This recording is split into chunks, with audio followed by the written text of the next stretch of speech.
আধুনিকতার অবস্থান হলো প্রথমত সে আসমানি কিতাবকে অস্বীকার করে, আল্লাহকে অস্বীকার করে। এটা হলো 1 নাম্বার। এবং ব্যক্তিগতভাবে আপনি বিশ্বাস করেন, সমস্যা নাই, বাকি এটা আপনি এর বাইরে আনতে পারবেন না, ব্যক্তিগত পর্যায়ের বাইরে এটা আপনি আনতে পারবেন না। এটা আধুনিকতার অবস্থান। তারপর আধুনিকতা হলো মানুষ কেন্দ্রিক। সবকিছুর মূল্যবোধ মানুষ, সবকিছুর কেন্দ্র মানুষ, সবকিছুর মাপকাঠি মানুষ। মানুষের আকল দিয়ে, মানুষের ভালো লাগা দিয়ে সে সবকিছু বিচার করবে।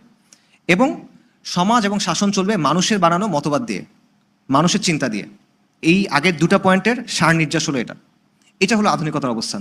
আবারও বলতেছি, আধুনিকতার অবস্থানের 3টা মূল ভিত্তি হলো: 1, সে স্রষ্টা এবং আসমানি কিতাবকে অস্বীকার করে। 2, সে মানুষ কেন্দ্রিক, মানুষকে কেন্দ্র বানায়, মানুষকে মাপকাঠি মানায়।